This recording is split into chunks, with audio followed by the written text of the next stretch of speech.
जय महाराष्ट्र. मी नितीन माधव. मंडळी, केंद्र शासनाच्या अर्थसंकल्पात आणि त्यानंतर राज्य शासनाच्या अर्थसंकल्पात सुद्धा शेतीसाठी वेगवेगळी धोरणं आयोजित केली गेलेली आहेत. यासाठी थोडा वेळ जाणार आहे, पण या दरम्यान आपण आपला धीर न खचू देता संयम बाळगत आत्मविश्वास वाढत ठेवत वाटचाल करणं आवश्यक आहे. आणि या विचारासह सुरू करूया आजचा दुष्काळातील पालवी हा कार्यक्रम.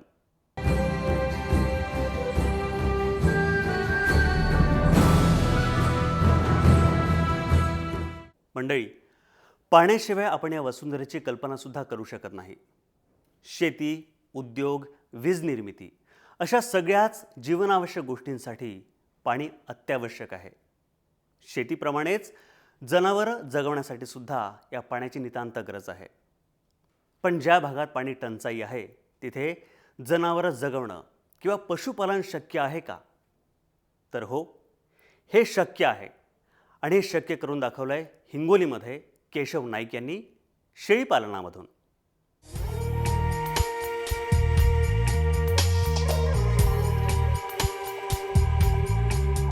महाराष्ट्राच्या वैभवाला लागलेलं सर्वात मोठं ग्रहण म्हणजे सततचा दुष्काळ. हिंगोली जिल्हाही या ग्रहणाचाच एक भाग. गेल्या 4 वर्षापासून हिंगोली जिल्हा सतत दुष्काळाचे चटके सहन करतोय. पण चिंचोलीचे शेतकरी केशव नाईक यांनी केवळ शेतीवर अवलंबून न राहता त्याला पशुपालनाची जोड दिली. त्यांनी बंदिस्त शेळी पालनाच्या माध्यमातून दुष्काळावर मात करत चांगलं उत्पन्न मिळवलंय. बघूयात काय आहे हे बंदिस्त शेळी पालन.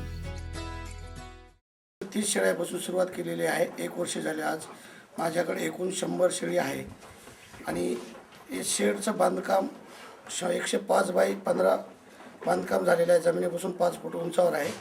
आणि कुठलीही याची योजना न घेता हे स्वतः आपण माझ्या स्वखर्चाने हे सर्व मी उभं केलेलं आहे. आणि शेळी पालनातून शेतीला जे खतापासून पूरक आहे, फळबागेसाठी सर्वात चांगलं उपयुक्त खत शेळ्याचं आहे. आणि हे व्यवसाय आम्ही सर्व घरचे कुटुंब मिळून सर्व शेळीचं जे देखभाल करण्यासाठी बघतोय. त्याच्यामुळे मजुरीसुद्धा आम्हाला कमी प्रमाणात लागते. सध्या आम्ही तुती लावगण केलेली आहे शेतामध्ये. आणि मार्वेल गवत आहे. आणि त्याच्यानंतर हे दुसरं एक गवत आहे बारबार कटे म्हणून. हे 3 प्रकारचे सध्या गवत आहेत. वाळा चाऱ्यामध्ये तुरीचं कुटार आणलेलं आहे, हरभऱ्याचं कुटार आणि सोयाबीनचं कुटार. हे एक टाईम वाळला चारा देतो आणि एक टाईम हिरवा चारा देतो. 5 महिन्याला हे बोकुड विकल्या जातो. केवढ्याला विकला जातो का? एक बोकुड सरासरी 5,000ला विकला जातो. त्याच्या वजनाप्रमाणे घेतला जातो.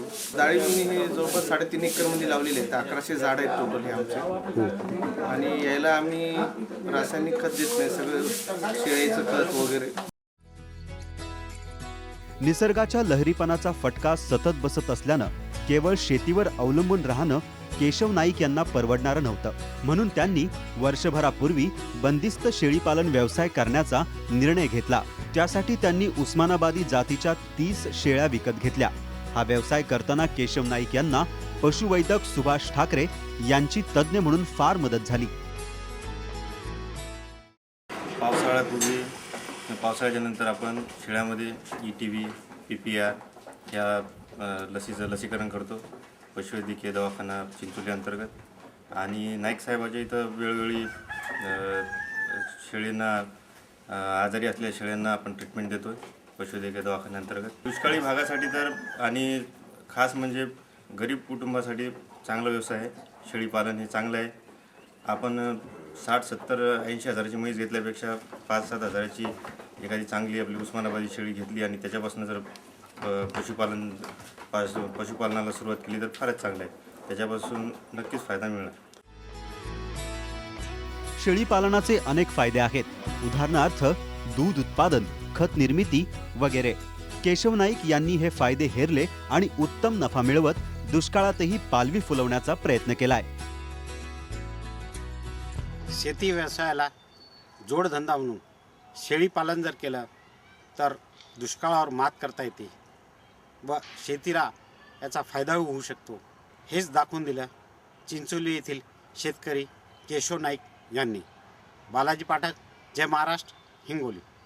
मंडळी, खरं तर पाणी म्हणजे जीवन अशी म्हण आहे आपल्याकडे. पण खरं तर चित्र असं आहे की पाणी म्हणजे फक्त वणवण. ग्रामीण भागात एक हंडाभर पाण्यासाठी लोक तहान भूक विसरून घरकाम सोडून शाळा सोडून भटकताना दिसतात हंडाभर पाण्यासाठी.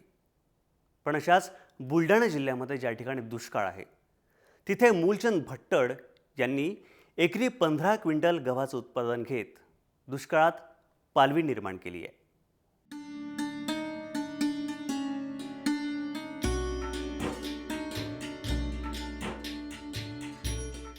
हे आहेत बुलढाण्याचे शेतकरी मूलचंद भट्टड. ते विकलांग आहेत, बोलू शकत नाही, पण त्यांनी उत्तमरित्या शेती पिकवून आपलं कौशल्य सिद्ध केलंय. पाणीबाणीचा प्रश्न ही काही आजची उद्भवलेली स्थिती नाहीये. गेली कित्येक दशकं आपण या स्थितीविषयी ऐकतो, वाचतोय. बुलढाणा जिल्ह्याची ही स्थिती यापेक्षा काही वेगळी नाहीये. पण लाथ मारीन तिथं पाणी काढीन ही म्हण इथं सार्थ ठरताना दिसतेय. इथे दुष्काळावर मात करत भट्टड यांनी आपल्या 1 एकर शेतात चक्क गव्हाचं विक्रमी उत्पादन घेतलंय. मी शेतामध्ये काम करतो. आम्हाला जे समजा काही पाणी किती लागते काही लागते आम्ही द्यायला सर्व इथे हो. आम्हाला गव्हाला 3 किंवा 4 पाणी लागतात किंवा आम्ही 4 पाणी देतो आम्ही. तर हप्त्यातून 1 पाणी देतो आम्ही. तर आम्हाला शेतीमध्ये 6 पाणी लागतं सर्व असे 12 पाणी लागतात. तर आम्ही सर्व काही असं सर्व शेतीमध्ये काम करतो. आम्हाला सर्व काही येते म्हणून आम्ही करतो. ह्याच्यात जेव्हा 15-16 किंवा क्विंटल मोकळा होते. 16 किंवा कंप्लीट होते. 15 धरला पण 16 कंप्लीट होते. जसं पाणी मिळेल तसं आहे तसं आहे. पाणी जेवढं तेवढं गहू चांगला येते आपला. असं आहे. पाणी पाहिजे फक्त. त्यामुळे सर्व पीक आहे. दुसरं म्हणजे आमनं वरतून किंवा पाठ आहे आमचा असं बाजून पाठ वाहतो. वाटामुळे आमनं साराने थोडा पेरला तो. त्यामुळे आमचं पीक आलं.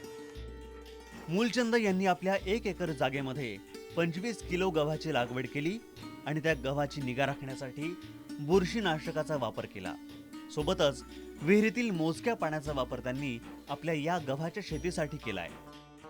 उंबी लंबी आहे, हितभर लंबी आहे अशी उंबी. 140 दाणे आहात 140 आणि डबल आतली मूळ जर पाहिजे तुम्ही तर 1 किलो माझी एवढी आहे अशी. याची लंबी आहे आतली मुळी एवढी आहे. ती 1 दाण्याची 4-5 मुळी आहेत त्या अशा. ते तुम्हाला वाटेन की एकच मुळी पण ती 4-5 मुळी आहेत आतल्या. त्या उपटून तुम्हाला पाहिजे तुम्ही तर एवढी अशी मोठी आहे. तर हिची लंबी एवढीच आहे, लांबी खालची एवढीच आहे, रुंदी तेवढीच घेते. जेवढा अंतरावर पेळा जवळ पेळा तेवढा गहू चांगला आहे. खरं तर भट्टड यांनी शारीरिक विकलांगता आणि दुष्काळाशी 2 हात करत दुहेरी मात केली आहे. सोबतच प्रतिकूल परिस्थितीवर मात करत सर्वांसमोर आदर्श निर्माण केलाय आणि दुष्काळातही पालवी फुलवली आहे. दुष्काळातही एक शेतकरी शेतामध्ये गव्हाचं लागवड करून 15 क्विंटल एवढा गहू घेऊ शकतो. तर नक्कीच या शेतकऱ्याचा आदर्श बाकी शेतकऱ्यांनी का न घ्यावा हा एक मोठा प्रश्न या ठिकाणी उपस्थित झाला आहे. जोपर्यंत आपण शेतामध्ये मेहनत घेणार नाही, जिद्द आपण दाखवणार नाही, तोपर्यंत सुजलाम सुफलाम होणार कसं, हेच या शेतकऱ्यांना दृष्टिकोन डोळ्यासमोर ठेवून आपल्या 1 एकरामध्ये गव्हाची लागवड केली आणि त्या लागवडीचा त्याला भरपूर असा फायदा झाला की 1 एकरमध्ये 15 क्विंटल गहू या शेतकऱ्याला एवढं उत्पन्न झालं आहे. तरी या शेतकऱ्याचा जर बाकी शेतकऱ्यांनी आदर्श घेतला तर नक्कीच दुष्काळातही आपण आपली शेती कशा प्रकारे फुलवू शकतो हे या शेतकऱ्याने दाखवून दिलंय. राहुल खंडारे, जय महाराष्ट्र, बुलढाणा.